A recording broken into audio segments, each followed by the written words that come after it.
ବର୍ତ୍ତମାନ ମୋର ସକାଳ ଖାଇବା ହେବ ଚା ତା ସହିତ ପୁରୀ। ସକାଳୁ ପୁରୀ ଚା ଖିଆ ହେବ।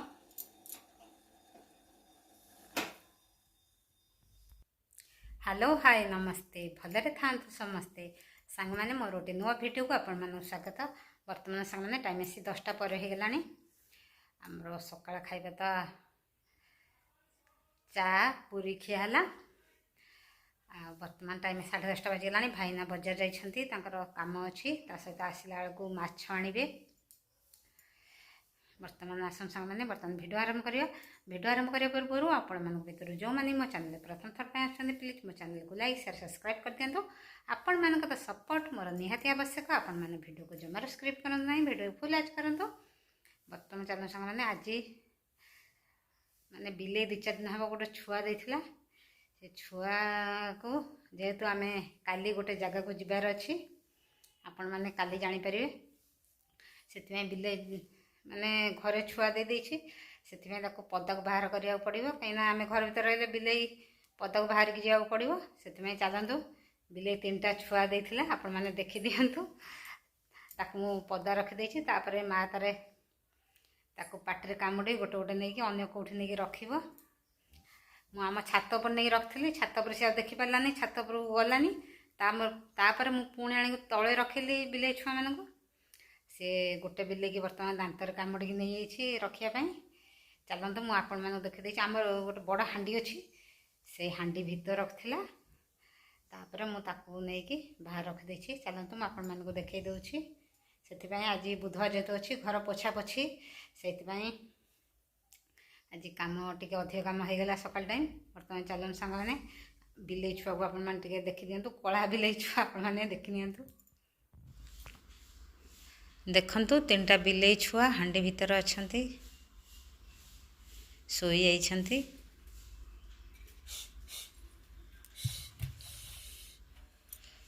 ବିଲେଇ ଛୁଆଙ୍କର ଆଖି ଫିଟିନି, 4-5 ଦିନ ହେଇଛି ବୋଧେ, ସେଥିପାଇଁ ଆଖି ଫିଟିନି।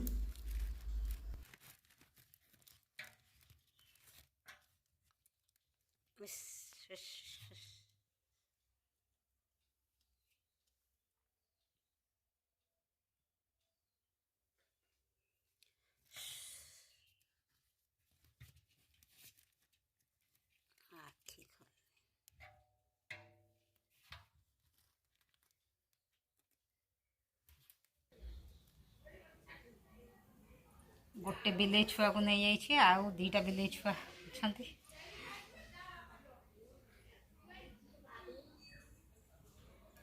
ବର୍ତ୍ତମାନ ସାଙ୍ଗମାନେ ଭାଇନା ବର୍ତ୍ତମାନ ଏବେ ଆସିଯାଇଛନ୍ତି। ଟାଇମ୍ ଆସିକି 12ଟା ପରେ ହେଇଗଲାଣି। ଭାଇନା ବର୍ତ୍ତମାନ ଏବେ ଆସିଯାଇଛନ୍ତି। ଚାଲନ୍ତୁ ବର୍ତ୍ତମାନ ଭାଇନା କି ମାଛ ଆଣିଛନ୍ତି ମୁଁ ଆପଣମାନଙ୍କୁ ଦେଖାଇ ଦେଉଛି।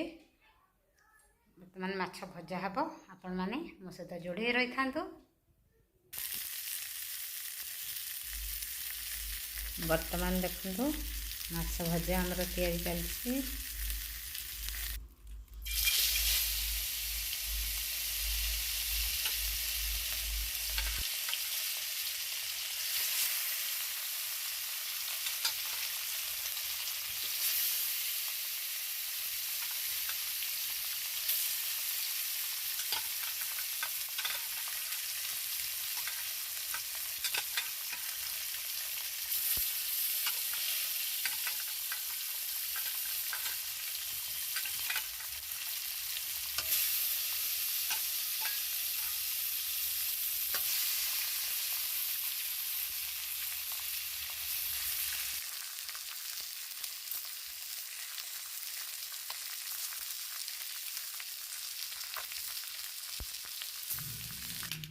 ଦେଖନ୍ତୁ ମାଛ ମୁଣ୍ଡରେ ଗୋଟେ ଦଳା ପ୍ରସ୍ତୁତ ହେଉଛି।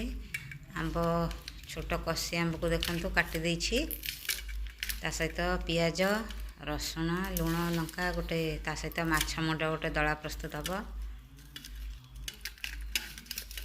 ମାନେ କଷି ଆମ୍ବ ଟେଷ୍ଟ ମାନେ ବହୁତ ବଢ଼ିଆ ଲାଗିବ। ମାଛ ମୁଣ୍ଡ ଖଟାଳିଆ ଭଳିଆ ଲାଗିବ, ବଢ଼ିଆ ଲାଗିବ। ବର୍ତ୍ତମାନ ମୋର ଦଳା ପ୍ରସ୍ତୁତ ଚାଲିଛି।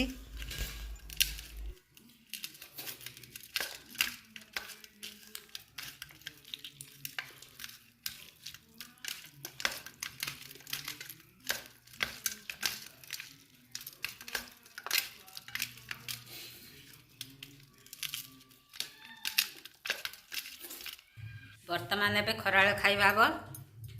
ଆଜି ଖରାବେଳେ ଖାଇବା ହେଉଛି ପଖାଳ ଭାତକୁ ମାଛ ଭଜା,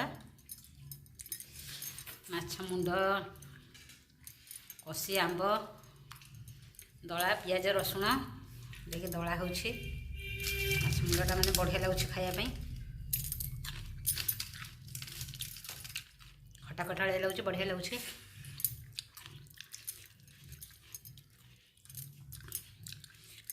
ମାନେ ଗରମକୁ ମାଛ ଭଜାଟା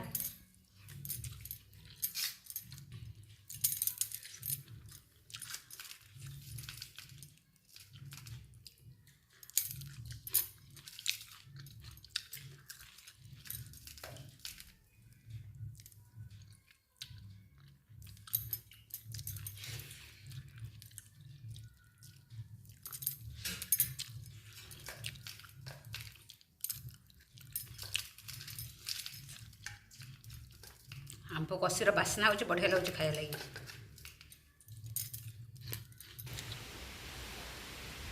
ତାପରେ 5ଟା ବେଳକୁ ଜୋର ଆକାରରେ ଦେଖନ୍ତୁ ବର୍ଷା ଆସିଯାଇଥିଲା, ବର୍ଷା ପବନ ପୁରା ଜୋର ଆକାରରେ ଆସିଯାଇଥିଲା। ତାପରେ ଆମର ରାତି ଖାଇବା ହେଉଛି ସେଇ ମାଛ ପିଆଜ ରସୁଣ ଗୋଟେ ଦଳା ପ୍ରସ୍ତୁତ ହେଉଛି। ରାତିରେ ଖାଇବା ବର୍ତ୍ତମାନ ହେଉଛି। ଆଜିର ଭିଡ଼ିଓଟି ମୁଁ ସାଙ୍ଗମାନେ ଏଇଠି ରଖିଦେଉଛି। ପୁଣି ଆପଣମାନଙ୍କ ସହିତ ଦେଖାହେବ ନେକ୍ସଟ ଭିଡ଼ିଓରେ। ଆପଣମାନେ ମୋ ସହିତ ଯୋଡ଼ି ରୁହନ୍ତୁ ଆଉ ମୋ ଚ୍ୟାନେଲକୁ ଲାଇକ୍ ସେୟାର ସବସ୍କ୍ରାଇବ୍ କରନ୍ତୁ।